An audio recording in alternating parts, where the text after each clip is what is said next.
হ্যাঁ, স্টার্ট করো সব। মুখ দিয়ে শ্বাস প্রবাহ চলবে। মুখ হা করে রাখতে হবে। মুখ হা না থাকলে হবে না। মুখটা হা করুন। মুখ হা মুখ দিয়ে শ্বাস প্রবাহ চলবে। হ্যাঁ, মুখ হা।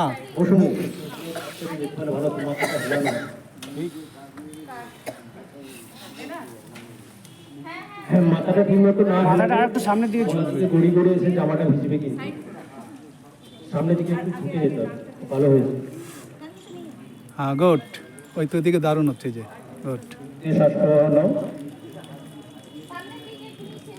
এই নেতিক্রিয়া আমাদের কিন্তু যোগশাস্ত্র অনুযায়ী নেতি বলতে শুধু হঠযোগ প্রদীপিকা বা ভ্রমণ সংহিতা যদি দেখি শুধু মুখ দিয়ে নিঃশ্বাস নেন, মুখটা হা করতে হবে। জল নিচের কথা নেই, কিন্তু মডার্ন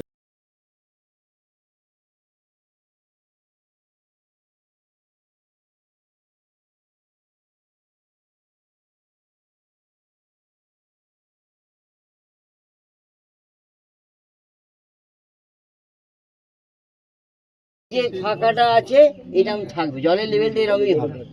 আর ওর একটুখানি লম্বা বলে এখানেও জল থাকবে, এইটা শুধু খালি থাকবে না, তোমার এইখানে জল তাহলে তো তোমার তোমার জিনিসটা হচ্ছে হিপ বাত। হিপটা কোথায় অ্যাকচুয়ালি পেলভিক পার্ট করতে হবে, ঠিক আছে? পেলভিক পার্টটা হচ্ছে হিপ, ঠিক আছে? তাহলে সেইটা জলে টাচ থাকবে, বুঝতে পেরেছো ব্যাপারটা? সেই জন্য এটা ওই নাভির ওই পোর্শনটা খালি। আর যেটা তোমার করতে হবে এর ছোট ইয়ে নিয়ে, ছোট কাপড়ের টুকরো নিয়ে ওটাকে রাব করতে হবে, এবং জেন্টলি রাব, মানে খুব জোরেও নয় আবার খুব আস্তেও নয়, মোটামুটি একটা নাভির চারপাশে।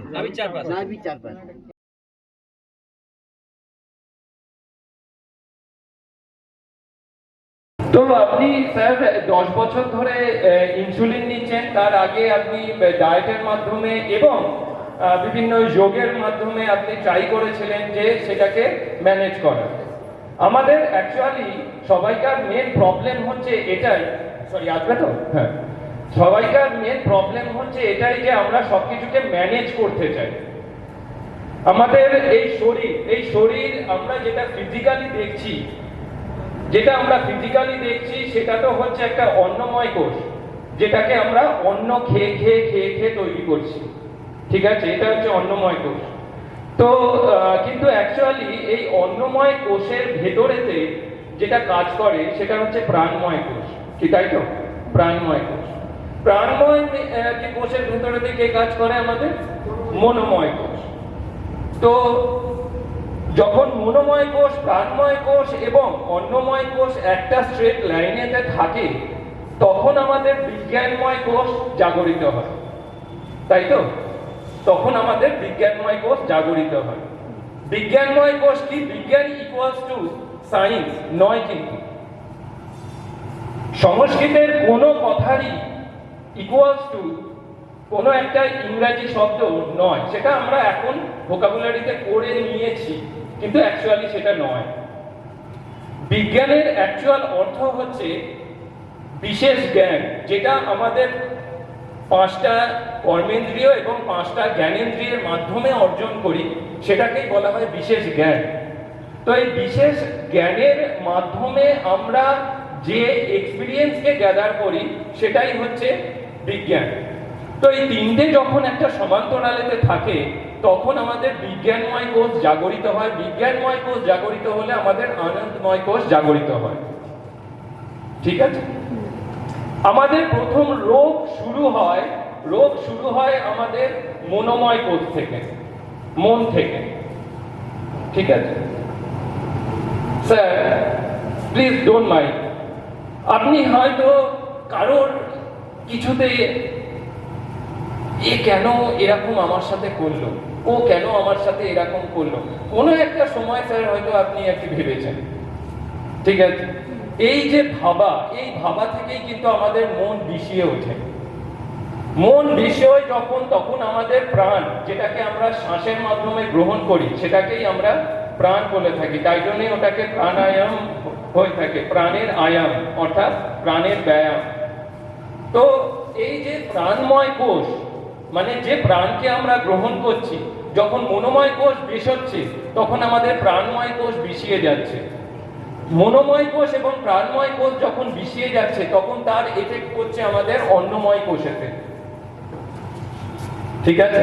কিন্তু আমরা মেডিসিন খেয়ে সেগুলোকে ম্যানেজ করার চেষ্টা করে চলেছি। আপনি যখন জন্মেছিলেন তখন আপনি একদম সুস্থভাবে একদম সঠিক বডিতে জন্মেছিলেন, তার মধ্যে কোনো রোগ ছিল না। আপনার মধ্যে রোগ শুরু হয় স্যার আজ থেকে হয়তো আপনি বললেন 30-35 বছর আগে, মানে আমি যদি আপনার এখন 65 বছর বয়স ধরি, তো আপনার 30 বছর বয়স থেকে আপনার রোগ শুরু হয়েছিল। জাস্ট একটা আমি ধরে নিচ্ছি 30 বছর বয়স থেকে রোগ শুরু হয়েছিল, তার মানে স্যার আপনার 29 বছর পর্যন্ত কোনো রোগ ছিল না, তাই তো? তো 29 বছর ধরে আপনি আপনার এই ব্রহ্মকে যা যা দিয়েছেন তার মাধ্যমে আপনার 30 বছর থেকে আপনার মধ্যে সেই রোগগুলো বেরোতে আরম্ভ করে, তাই তো? তার মানে main cause of the disease কোনটা হলো? আপনার লাইফস্টাইল, আপনার খাদ্য, আপনার জীবন ধারণ, আপনি কিভাবে আপনার জীবনকে অতিবাহিত করছেন, আপনি কি কি খাবার খাচ্ছেন, কখন খাচ্ছেন, কিভাবে খাচ্ছেন, তার উপরেতে আপনার রোগটা ডিপেন্ড করছে, তাই তো? তার উপরে আমরা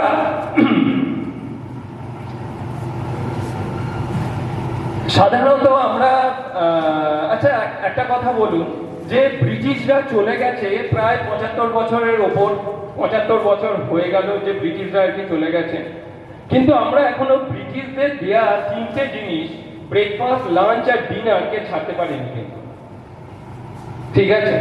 এদিকে আমাদের মহান মহান ঋষিরা বলে গেছেন, একবার যোগী, দুবার ভোগী, 3বার রোগী। আর আমরা আর কি কতবার করে খাই? আনকাউন্টেবল, তাই তো? বেরোলাম, একটু দেখছি ফুচকা বিক্রি হচ্ছে, ফুচকা খেয়ে নিলাম, তারপর আর একটু গেলাম, একটু রোল, মোগলাই, যাই হোক খেয়ে নিলাম, নাকেতে গন্ধ এলো, ব্রেন হ্যামারিং করলো, তার সাথে সাথে যে আমরা আজকে ন্যাচুরালপ্যাথি ডে উদযাপন করছি, ন্যাচুরালপ্যাথি ডে আমরা উদযাপন করছি, কিন্তু আমরা নেচারকে কতটা পর্যন্ত মানি? আমরা নেচারকে কতটা পর্যন্ত, কতটা আমরা নিজেদের কাছে আমরা ধরে রাখি নেচারকে, বলতে পারবেন? এই যে আমি ওদিকে গেলাম, তখন এনাকে জিজ্ঞেস করলাম, উনি বললেন এগরোল খেয়ে, মোগলাই খাই, তাই তো? আমাদের মধ্যে আচ্ছা এখানে দেখি কেউ আছে যে বলবে যে ফাস্ট ফুড খাওয়া ভালো? ফাস্ট ফুড খাওয়া ভালো কেউ বলবে, কিন্তু কেউ কি ছেড়ে কথা বলেন? কেউ ছেড়ে কথা বলেন, ঠিক আছে? তো ফাস্ট ফুড খাওয়া ভালো না আমরা কিন্তু সবাই জানি, তাই তো? কিন্তু তার সত্ত্বেও সবাই খায়, হ্যাঁ? আচ্ছা এবার আমি একটা কথা আপনাদের সবাইকে জিজ্ঞেস করছি, যে what is the definition of fast food?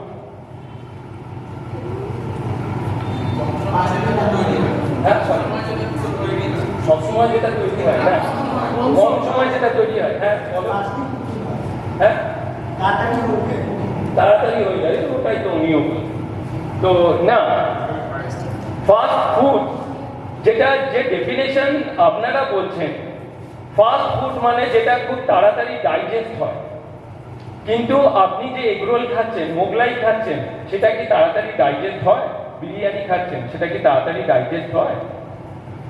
So সেগুলো ফাস্ট ফুড নয়, ইভেন সেগুলো তো কোনো ফুডের পর্যায়েও পড়ে না, সেগুলো তো জাস্ট আমরা আমাদের এই ব্রেনের হ্যামারিং এর কারণে এবং আমাদের এই 2 ইঞ্চির যে ম্যাটারটা আছে, এই জিভ, এইটুকুনি, ঠিক আছে, এইটুকুনির জন্য আমরা খাই, তারপর এর তলাতে সব জিনিসই এক। আপনি যদি শুক্তো খান সেটাও এর পর থেকে এক, আপনি বিরিয়ানি খান সেটাও এর পর থেকে এক, তারপর আর কোনো স্বাদ বলে আপনার কাছে কোনো কিছু ম্যাটার নেই, তাই তো?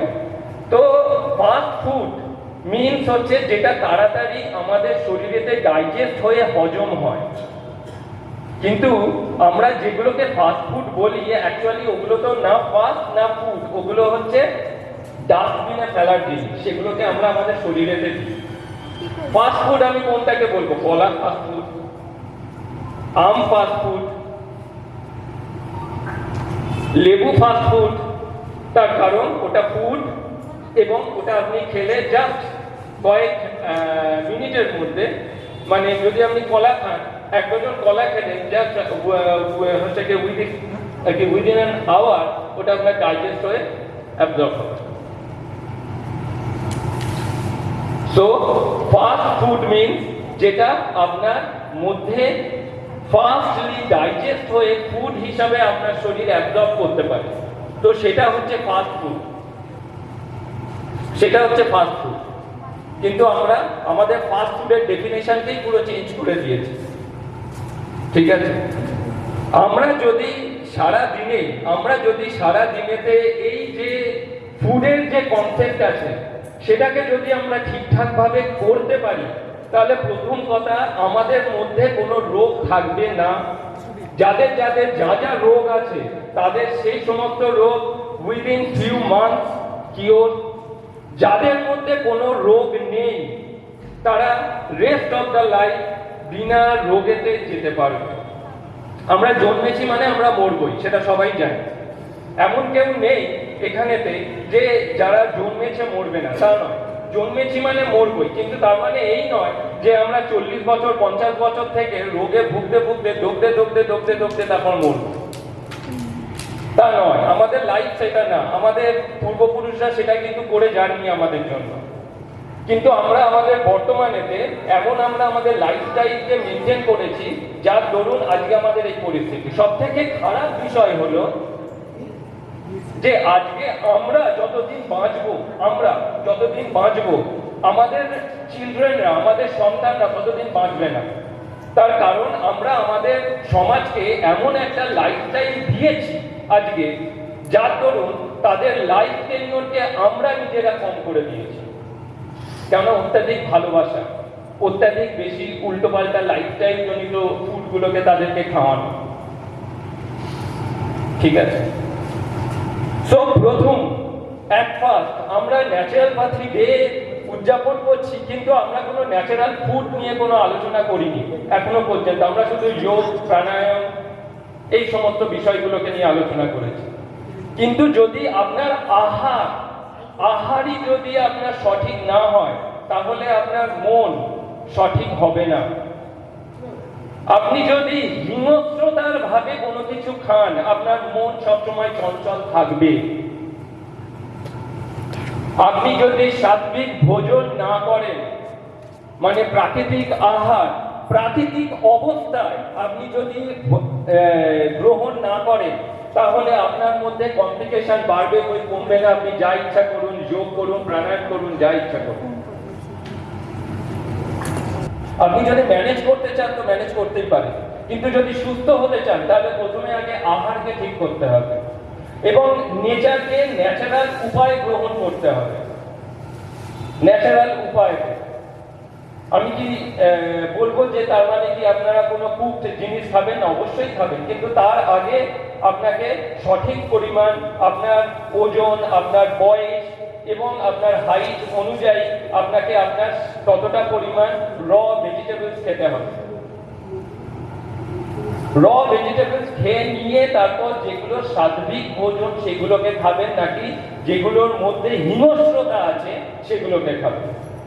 তো এট ফার্স্ট আপনাদেরকে সমস্ত ধরনের প্রাণীজ দ্রব্য, প্রাণীজ আহার থেকে বঞ্চিত থাকতে হবে।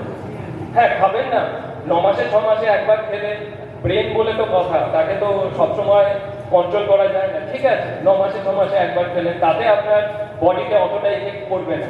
কিন্তু যেটা আপনি ডেলি বেসিসে খাচ্ছেন, সপ্তাহে 3 বার 4 বার করে খাচ্ছেন, সেটা খেলে আপনার মধ্যে কমপ্লিকেশন আসবেই। আসেনি, কালকে আসতে পারবে। সেই কারণে এট ফার্স্ট আপনারা খাবার শুরু করবেন ফল দিয়ে।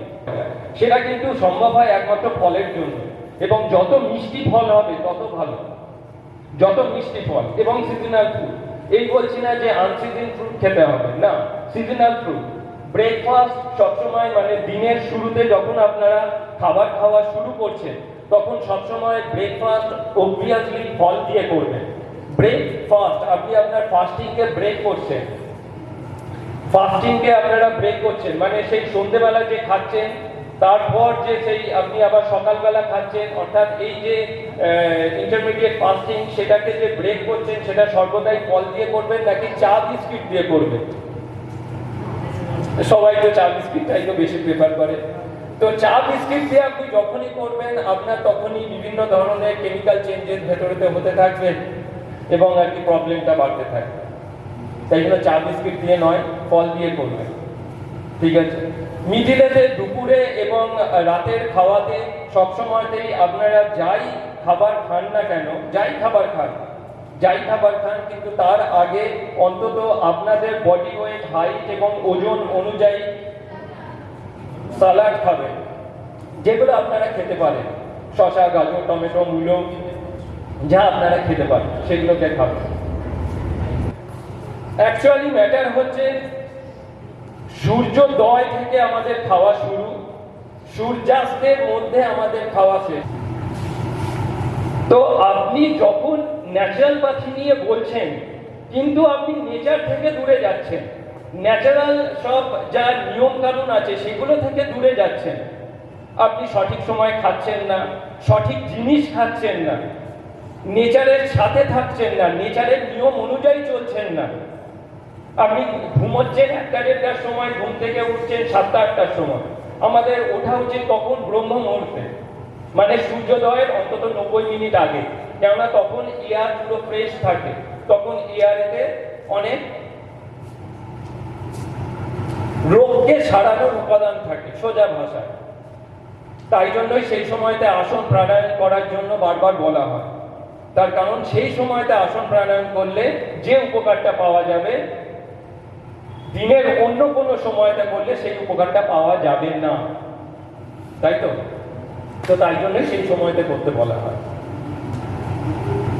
তো যখন আপনারা ওই সময়তে ওই জিনিসগুলোকে করবেন এবং সঠিক সময় খাবেন, সঠিক সময় ঘুমাবেন, তখন আমাদের মধ্যে কোনো রোগ থাকবে না।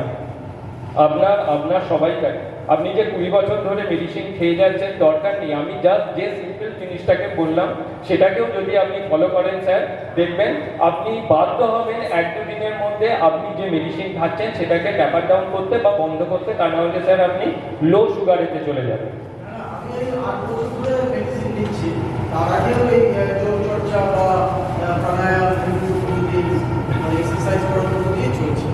হ্যাঁ, কিন্তু আপনি আহারটাকে তো মেনটেন করেন, তাই না? তো এটাকে যখনই আপনি মেনটেন করবেন, অ্যাট ফার্স্ট যখনই আপনি ফ্রুট দিয়ে ব্রেকফাস্ট করবেন, ঠিক আছে, দেখবেন যে আপনার সুগার জনিত যে প্রবলেম সেগুলো ডিক্রিজ হতে থাকবে, ঠিক আছে? তো আমি আমার বক্তব্য এখানেই শেষ করছি। এমনি যদি কারোর কোনো প্রশ্ন থাকে কেউ করতে পারে। কারোর কোনো প্রশ্ন নেই? হ্যাঁ, বলে দিলাম তো যে আপনারা যাই আহার করেন না কেন সাত্বিক ভোজন করবেন এবং মানে হ্যাঁ দুপুরে এবং সন্ধ্যেবেলা যাই খান না কেন তার আগে অবশ্যই আপনার ওজন, হাইট এবং বয়স অনুযায়ী আপনি এগুলোকে খাবেন, স্যালাড খাবেন, শসা, গাজর, টমেটো, বিট, পেঁয়াজ, যা খান, ঠিক আছে, সমস্ত কিছু খাবেন। খেয়ে নিয়ে তারপরেতে আপনি আপনার রান্না করা যে সমস্ত জিনিস, কিন্তু প্রাণীজ দ্রব্য ভোজন করবেন না। প্রথমত ধন্যবাদ জানাচ্ছি Asian yoga research institute and ভিসিটি BTC এবং তার কর্ণধার বিশিষ্ট যোগা চিকিৎসক ডক্টর উজ্জ্বল ঘোষ মহাশয়কে এবং ভারত সেবাশ্রম সংঘ, তাছাড়া কালীঘাট মিলন সংঘ এবং মঞ্চে উপবিষ্ট যারা রয়েছেন তাদের, যারা আমার বয়োজ্যেষ্ঠ তাদেরকে আমার প্রণাম এবং যারা সমবয়সী এবং ছোট যারা রয়েছেন তাদেরকে শুভেচ্ছা। ভারত সেবাশ্রমে আমি তো ওনার আমন্ত্রণেই আমি মেইন ব্রাঞ্চে গেছিলাম একবার, সেখানেও অনেকের সঙ্গে হয়তো দেখা হয়েছে, তারপরে সমাবর্তনে দেখা হয়েছে, আজকে আবারও দেখা হলো। ওই যে যোগ একই জায়গায় যদি কোনো আত্মায় বন্ধনে আবদ্ধ হয় তাহলে সেই দেখা হতে বাধ্য আর কি। তো আমি যেহেতু একজন বয়স্ক রোগ চিকিৎসকের হিসাবে, বয়স্ক মানে বার্ধক্য বিশেষজ্ঞ চিকিৎসক হিসাবে, জেরিয়াট্রিক বা জেরিয়াট্রিশিয়ান, আর তাছাড়া আমি নিজেকে সোশ্যাল অ্যাক্টিভিস্ট বলতেই বেশি ভালোবাসি। আমার অন্যান্য সামাজিক কিছু কাজকর্ম ডক্টর ঘোষ খুব ভালো জানেন এবং আমাদের সঙ্গে ভীষণভাবে সম্পৃক্ত। তো আমি যে কথাটা বলতে চাই যে আজকে ন্যাচারোপ্যাথি ডে, যেটা আমার আগের বক্তা বলে গেলেন, খুব কতগুলো কথা খুবই যুক্তিপূর্ণ। কিছু হয়তো আমি দ্বিমত পোষণ করব, সেটা আলাদা, কিন্তু কতগুলো খুবই যুক্তিপূর্ণ কথা। এবং প্রকৃতির সাথে সম্পর্ক বিচ্ছিন্ন হলে কারো পক্ষেই বাঁচা সম্ভব নয়, সে ইন্টেলেকচুয়াল হোক আর নন ইন্টেলেকচুয়ালই হোক। প্রকৃতির সাথে করলে পরে প্রকৃতি তার একটা প্রতিশোধ নেয়। সেই প্রতিশোধ আমরা বিভিন্ন রূপে দেখছি। তো মানুষ যতই ইন্টেলেকচুয়াল হোক, আজ অব্দি এই যে এত বড় বড় বন্যা, ঝড়, এগুলোকে আটকাতে পারলো না। আর তার থেকে সবচেয়ে বড় প্রমাণ হচ্ছে আজ থেকে 3 বছর বা 4 বছর আগে 2020 যে মহামারী, আমরা কি করতে পারলাম। ফলে কিন্তু যেটা হলো যে আমরা যারা মহামারীর সাক্ষী রইলাম, তারা একদিকে ফরচুনেট, একদিকে আনফরচুনেট। অবশ্যই আমরা চাইবো না আরেকটা মহামারীর সাক্ষী আমরা হই। আবার ফরচুনেট যে আমরা এরকম একটা 100 বছরে একবার হয় এরকম একটা জিনিসের সাক্ষী রইলাম, এবং আমরা যে বেঁচে রইলাম যারা, তারা যে কতটা ফরচুনেট, যারা চলে গেলেন বা যাদের পরিবার হারালো, তারাই জানে একমাত্র। আমাদের বহু চিকিৎসক চলে গেছেন। আর এই রোগের কথা বলছিলেন, অবশ্যই কেউ চায় না রোগ নিয়ে বাঁচুক, তাই না? কিন্তু আমার এই বয়সে, আমি এখন 50+51-এ ঢুকবো। তো আমার 19 বছরের ডায়াবেটিস, আমার 2টো স্টেন্ট আছে, আমার 2বার করোনা হয়েছে, দ্বিতীয়বার করোনা অ্যাটাক হওয়ার পরে আমার স্টেন্ট বসেছে। আমি তাতে কিছু মনে করি না, বসেছে সে এসে তার মতো থাকবে, আমি আমার মতো থাকবো।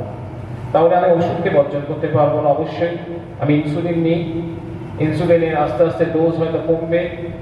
এবং ইনসুলিনের এই যে কতগুলো সাধারণ মানুষের মধ্যে একটা ধারণা রয়েছে, ইনসুলিন মানেই হয়ে গেল যে শেষ লাইফ, একেবারেই নয়। Insulin is the best choice of medicine in diabetes. কারণ ইনসুলিন আমাদের কিডনিকে ভীষণভাবে ভালো রাখে। এবং ইনসুলিন ডায়াবেটিসের একটা অন্যতম হচ্ছে, ডায়াবেটিস তো রাজাধিরাজ রোগের মধ্যে। মানে আমাদের বলা হতো মেডিকেলে যে তুমি যদি একটা ডায়াবেটিস জানো, তোমাকে আর অন্য কোনো রোগ করতে হবে না, কারণ তাকে করতেই হবে আর কি, ডায়াবেটিসের সাথে এমনভাবেই সম্পর্কিত। ফলে এই ধারণাটাও কিন্তু রাখবেন না যে ইনসুলিন খারাপ। প্রয়োজন হলে ইনসুলিন নিতে হবে, এবং সেটাকে আমাদেরকে আরো প্রপাগেট করতে হবে, জানাতে হবে। গত 14ই নভেম্বর আমরা ডায়াবেটিস ডে পালন করলাম। আমরা ফরচুনেট যারা আমরা জানি যে আমাদের ডায়াবেটিস রয়েছে, কারণ এখনো অব্দি যারা জানি তারা হচ্ছে টিপ অফ দ্য আইসবার্গ। একটা বরফের টুকরোর যদি জলের মধ্যে রাখা হয়, তাহলে বেশিরভাগটাই হচ্ছে জলের নিচে থাকে, আর যেটা ভেসে থাকে সেটা হচ্ছে টিপ। আর আমরা হচ্ছে ওই টিপ অংশটা। আমরা জানি যে ডায়াবেটিস রয়েছে, প্রচুর প্রচুর মানুষ কম বয়স থেকে বেশি বয়স ডায়াবেটিস আছে, তারা জানে না।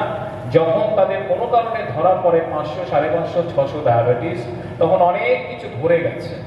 ফলে আমাদের এই সচেতনতাও দিতে হবে যে এই ডায়াবেটিসের সম্পর্কে যেন মানুষ সচেতন হয়। এবং খাবারটা উনি বললেন অত্যন্ত গুরুত্বপূর্ণ। কিন্তু প্রোটিনের ব্যাপারটা আমি একটু দ্বিমত পোষণ করব, কারণ আমাদের সেল মেমব্রেন, কোষ যে পর্দা, কোষের যে membrane, that is a PLP, protein lipid protein. তাহলে আমার যদি প্রোটিন ডেফিসিয়েন্সি হয়, আমার সেল মেমব্রেন ঠিক থাকবে না। এবং আমি একটা বক্তব্য, বিভিন্ন সময় বিভিন্ন বক্তব্য বিভিন্ন জায়গায়, ইউটিউবে বিভিন্ন জায়গায় শুনি। বাংলাদেশের ঢাকা মেডিকেল কলেজের কার্ডিওলজির হেড, উনি একটা সুন্দর স্বচ্ছ বাংলা একটা বক্তব্য রেখেছিলেন। ওখানে উনি বলেছিলেন, জানেন তো, আল্লাহ যা সৃষ্টি করেছে সবই মানুষের ভালোর জন্য। আমি এখানে আল্লাহ কি রাম শ্যাম, আমি ওই অ্যাসপেক্টেই বলছি না। উনি বলছেন যে যেটা সৃষ্টি করেছেন একদম ঠিক কথা, সবই মানুষের উপকারের জন্য, মঙ্গলের জন্য। এবার আপনি কিভাবে সেটা গ্রহণ করবেন, মঙ্গল আকারে গ্রহণ করবেন না অমঙ্গল আকারে গ্রহণ করবেন, সেটা আপনার ব্যাপার। সেখান থেকেই যত কিছু বিনষ্ট।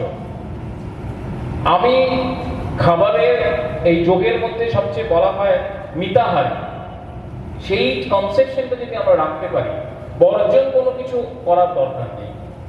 আমি কোনো কিছুকে বর্জন করবো না। আমার ইভেন লিপিডটাও দরকার। জানেন যে কোলেস্টেরল নিয়ে এত লাফালাফি হয়, প্রপারলি লিপিড শরীর না থাকলে যে PLP, প্রোটিন, লিপিড, প্রোটিন। এই লিপিডের মাঝখানে যদি ঠিক না থাকে, সেল মেমব্রেন, আপনার মেমব্রেন মানে হচ্ছে তার যার সীমানা, সেটাই যদি ঠিক না রাখে, তাহলে কিভাবে একটা কোষের সীমানা ঠিক না থাকলে তার এফেক্ট পাশের কোষে এভাবে করতে করতে তো পুরো শরীরটাই যাবে। তাহলে পিএলপি লিপিডটাও ভীষণ দরকার। হ্যাঁ, এবার লিপিডটা অবশ্যই অনেক কম দরকার। প্রোটিন একটা বড় ভূমিকা, মাসলের একটা বড় পার্ট প্রোটিন।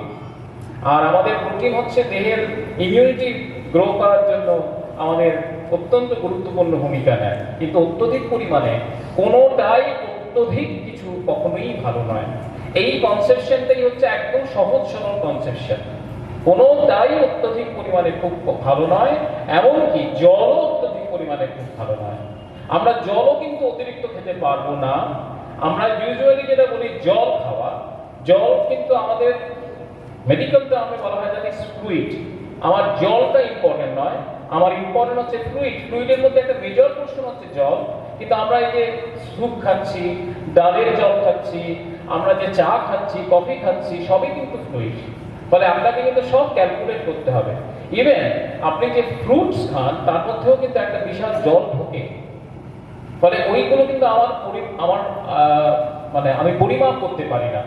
ফলে জলের সেটাও কিন্তু অত্যধিক করলে পরে কি হয়, আপনার জল যায় ব্লাডে, ব্লাড সেটাকে নিয়ে যায় কিডনিতে। আমি একদম সহজ ভাষায় বলছি, কিডনি সেটাতে ছেঁকে ইউরিন তৈরি করে। ফলে আপনি যত জল শরীরে বেশি দিলে পরে কিডনিকে অতিরিক্ত মাত্রায় কাজ করতে হবে। তারা একটা মাত্রার উপর, তারা প্রকৃতি এমনভাবে সৃষ্টি করেছে, তারা সেই মাত্রাটাই করতে পারে, তার বেশি করার চেষ্টা করে, কম্পেনসেটরি মেকানিজম বলে, চেষ্টা করে। কিন্তু চেষ্টা করতে করতে একসময় সেও ফেইলিওর হয়। আমার যত বয়স বাড়ছে, মনে রাখবেন আমার প্রত্যেকটা অঙ্গেরও সেই একই বয়স, আমাকে সেটাও কনসিডার করতে হবে। আমার হার্টেরও একই বয়স। তা হার্টকেও যদি আপনি বেশি জল পাঠান, বেশি ব্লাড দিন, হার্টকেও কিন্তু কন্ট্রাকশনটা অনেক বেশি পরিমাণে করতে হবে, সেটাও কিন্তু ডিজায়ারেবল নয়। ফলে জলের পরিমাণ অত্যধিক খাবো না, কিন্তু অত্যন্ত কমও খাবো না। কারণ কম খেলে পরে কি হয়, জল আমাদের শরীরের এই যে ওজন যা দেখছেন বডির ওয়েটের, তার 70% is because of your water and fluid. আমাদের কোষের মধ্যে প্রোটোপ্লাজমের মেইন অংশই জল, রক্তের 55% জল মানে ফ্লুইড। তাহলে জল যদি আপনার না দেন, ওগুলো থাকবে কি করে? আমাদের রাসায়নিক বিক্রিয়া শরীরের মধ্যে যা কিছু হচ্ছে, সেই জল না থাকলে সে করতে পারবে না। ফলে জলের পরিমাণটাও যেমন যথেষ্ট গুরুত্বপূর্ণ, আবার অত্যধিক পরিমাণে কম খাওয়াও নিশ্চয়ই ঠিক নয়, আবার অত্যধিক পরিমাণে বেশি খাওয়াও ঠিক নয়। মানে সবটাই হচ্ছে ওই পরিমিত বোধটা জীবনে খুব জরুরি। আমাদের এই পরিমিত বোধটাই কিন্তু আস্তে আস্তে হারিয়ে যাচ্ছে বলেই আমাদের কিন্তু অনেক কিছু রকমের সমস্যা, সেটা শারীরিক হতে পারে, সেটা সামাজিক হতে পারে, সেটা মানসিক হতে পারে। এবং আজকে আমার করোনা হওয়ার পরে আমার করোনাতে ইনফ্লামেশন বেড়ে গেছিল, প্রদাহজনিত যা কিছু, তার কারণেই আমার হার্টের হয়তো ওই স্টেনটা বসাতে হয়েছে, 90% ব্লকেজ হয়েছে। আমি একদম ভেঙে পড়ি। তাহলে কি হয়েছে? কারণ আমি ভেবেছি যে আমারই তো কোনো এক কলিগ চলেই গেছে, আমি তো সেটা যাইনি, আমার যে ভগবান সেটা তো বাঁচিয়ে দিয়েছে আমাকে। ফলে আমাকে আরো যতদিন আমি বাঁচবো ততদিন চেষ্টা করব, আমাকে যদি যতটুকুনি আনন্দে বাঁচা যায়, মানুষের সাথে বাঁচা যায়, সেটাই হচ্ছে মেইন কথা। উজ্জ্বলবাবু আমাকে যে কারণে বললেন বয়স্কদের ব্যাপারে, যোগা, আমরা বারবার বলেছি যোগ মানে হচ্ছে শুধু তো ওই ব্যায়ামটাই যোগ নয়। যোগ এত বড় একটা গুরুত্বপূর্ণ ব্যাপার যে যোগ আমাদের হেলথের ডেফিনেশন, আমি আগের সংখ্যাতেও আগেরবারও বলেছিলাম যে তিনটি হচ্ছে মেইন পিলার। আমাদের WHO যে হেলথ ডেফিনেশন দিয়েছে কি, যে health is a state of physical, mental and social well-being, not merely an absence of any disease or infirmity।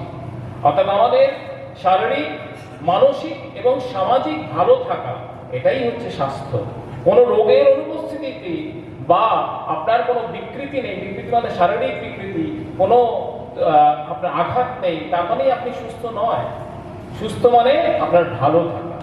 আর এই ভালো থাকার ওয়েলবিংনেসের আরো দুটো মেইন ইম্পর্টেন্ট পার্ট হচ্ছে এখন, একটা হচ্ছে স্পিরিচুয়াল হেলথ, একটা হচ্ছে ইমোশনাল হেলথ। এই ইমোশনাল এবং স্পিরিচুয়াল হেলথ যার সঙ্গে ভীষণভাবে সম্পৃক্ত হচ্ছে এই যোগ, তার সঙ্গে ফিজিক্যাল, মেন্টাল তো অবশ্যই। এবং এই যোগটা, এই পাঁচটা যে পিলার, প্রত্যেকটার সঙ্গেই সম্পৃক্ত। যোগ আমাদের শারীরিক স্বাস্থ্যকে ভালো রাখতে সহায়তা করে, যে ব্যায়ামগুলো করানো হয়। বিশেষ করে বয়সটাকে আমাদের প্রত্যেকটা সিস্টেমে যোগের অত্যন্ত গুরুত্বপূর্ণ ভূমিকা রয়েছে। আমার কগনিশন, আমি যে আপনাকে এত উল্টাপাল্টা কথা তো বলছি না, আমি তো এখন বলছি না যে শাহরুখ খানের এখন কোন সিনেমা চলছে না, কার কোন নায়ক কার সঙ্গে প্রেম করছে, আমি এই কথা বলছি না, আমি তো একটা রিলেভেন্ট কথা বলছি। বলতে পারছি আমার মস্তিষ্ক এখন অব্দি আমার ঠিক রয়েছে, আমার কগনিশন ঠিক রয়েছে। দ্যাট কগনিশন, এই মস্তিষ্ক ঠিক রাখার ক্ষেত্রে যোগের অনেকগুলো ভূমিকা রয়েছে, আমি সেগুলো কোনো না বলবো, এগুলো ওনাদের সাবজেক্ট। আমাদের হার্ট ভালো রাখার ক্ষেত্রে, আমাদের রক্ত সঞ্চালন ভালো বজায় রাখার ক্ষেত্রে যোগের অসংখ্য ভূমিকা রয়েছে। প্রাণায়াম আমাদের শ্বাস প্রশ্বাস, আমাদের লাং ক্যাপাসিটি সেটাকে বাড়ানোর জন্য তার অসংখ্য ভূমিকা রয়েছে। আমাদের ডাইজেস্টিভ সিস্টেম, হজম, সেটার ভূমিকা। এই যে কোষ্ঠকাঠিন্যের কথা আগে স্যার বলে গেলেন, কোষ্ঠকাঠিন্য বিরাট সমস্যা, বিশেষ করে বয়স্কদের ক্ষেত্রে। মানে কোষ্ঠকাঠিন্য সারিয়ে দিতে পারলে সে ডাক্তার মানে একটা বিশাল ডাক্তার, কিন্তু সেটা তার অন্যতম কারণ হচ্ছে এই ডায়েটের কারণে। ডায়েটের ঠিক মতো হয় না, জলের ঠিক মতো তার পরিমিত হয় না, আহার হয় না, এই সমস্ত কারণে। তো সেই ডাইজেস্টিভ সিস্টেম, আমাদের মোটর সিস্টেম, আমাদের হাঁটা চলা, আমাদের পেশির যে মাসেল স্ট্রেংথ, ঠিক আছে, আমাদের জয়েন্টের মুভমেন্ট, আমাদের কোঅর্ডিনেশন, সব কিছুর বিচারে কিন্তু যোগ অত্যন্ত গুরুত্বপূর্ণ ভূমিকা নেয়। ফলে যোগের একটা আপনাদের ক্ষেত্রে এইটা যেমন শারীরিক শরীর ভালো থাকবে, যেমন মানসিকের ক্ষেত্রে, বিশেষ করে বয়স্করা, শুধু বয়স্ক কেন বলবো, এখন প্রায় প্রত্যেকটা মানুষই, হয়তো তিনি জানেন না তিনি মানসিক রোগে, আমিও হয়তো মানসিক রোগে, আমার অ্যাংজাইটি হয়, আপনাদের অনেকে অ্যাংজাইটি হয়। অ্যাংজাইটি কারো বেশি হয়, একটু একটু হওয়াটা খুব স্বাভাবিক, কিন্তু কারো খুব বেশি পরিমাণে হয়। অ্যাংজাইটি ডিসঅর্ডার, ডিপ্রেশন, এই সমস্ত খুব কমন, এবং ইয়াং বয়সে, সব বয়স্কদের রোগ নয় এগুলো, ইয়াং ছেলেরা ডিপ্রেশনে ভুগছে। এবং সেই জায়গা থেকে বেরিয়ে আসার একটা অন্যতম উপায় হচ্ছে যোগ। আর সামাজিক ভালো থাকা। আজকে আমরা যে একটা জায়গায় সামাজিকভাবে আবদ্ধ হলাম, এই যে একটা মিলনায়তন, এইটা কিন্তু আমাদের শারীরিক মানসিক ভালো থাকা কিন্তু অত্যন্ত গুরুত্বপূর্ণ ভূমিকা নেয়। আমরা এগুলোকে খুব ছোট ভাবেই একটা অনুষ্ঠান, গেলাম কি না গেলাম, উজ্জ্বলবাবু ডেকেছেন, আমি বললাম হ্যাঁ নিশ্চয়ই যাবো, আমার পরে প্রোগ্রাম আছে, পরে যার কাছে যা প্রোগ্রামে যাবো তিনিও একজন উদাহরণ। অলকানন্দ রায়ের কথা আপনারা সকলেই জানেন।